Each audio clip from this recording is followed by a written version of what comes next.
Februari 1946, Pengadilan Militer Amerika Serikat di Filipina mengeksekusi mati Jenderal Tomoyuki Yamashita digantung dengan tuduhan melakukan kejahatan Perang Dunia II. Kematian Yamashita mengakhiri hidupnya, sekaligus membuka salah satu misteri terbesar. Tepat setelah 68 tahun setelah kematian sang jenderal masih jadi legenda. Salah satu harta karun terbesar di dunia diyakini adalah timbunan emas Jenderal Yamashita. Harta itu merupakan rampasan perang tentara Jepang di Indonesia, Singapura, Filipina, serta negara Asia Tenggara lain selama Perang Dunia II.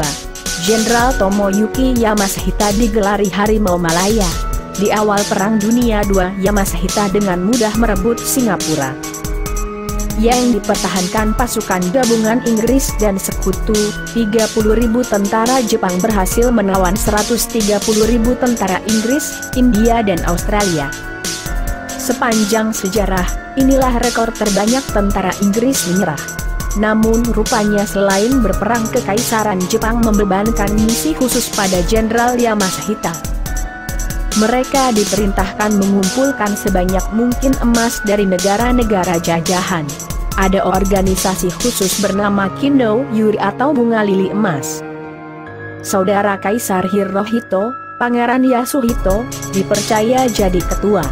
Mereka merampas emas dari Asia Tenggara kemudian mengumpulkannya di Filipina, baru dikapalkan ke Jepang. Sudah beberapa kali pengiriman emas dan barang berharga ke Jepang ini berhasil. Dari emas rampasan inilah Jepang membiayai peperangan di Pasifik. Sebuah front pertempuran yang membentang luas dari Manchuria hingga Kepulauan Salomon. Tentunya ini menguras biaya luar biasa besar. Namun sejak tahun 1943, harta rampasan tak bisa dikirim ke Jepang. Penyebabnya, armada Jepang sudah kalah di lautan. Mereka tak punya lagi cukup kapal perang atau pesawat tempur guna mengawal kapal-kapal lemas tersebut ke Jepang. Pesawat tempur Sekutu dan kapal selamnya siap mengkaramkan kapal Jepang yang lewat. Tahun 1945, Jepang nyaris kalah total. Pangeran Yasuhito, Jenderal Yamashita dan pejabat lain meledakkan terowongan dan gua untuk menutup timbunan emas di gua-gua di bawah tanah. Kabar yang beredar, ada sekitar 6.000 ton emas, dan tak terhitung lagi berapa jumlah permata dan harta lainnya. Ini baru jumlah yang di Filipina. Belum yang berada di Indonesia, Singapura, Burma, Malaya dan kawasan lain. Diduga masih banyak yang belum bisa diangkut ke Filipina untuk digabungkan. Puluhan tahun, emas Yamashita ini masih misteri.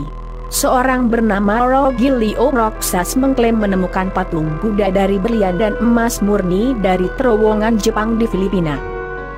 Dia menduga penemuan ini baru sebagian kecil emas Yamashita.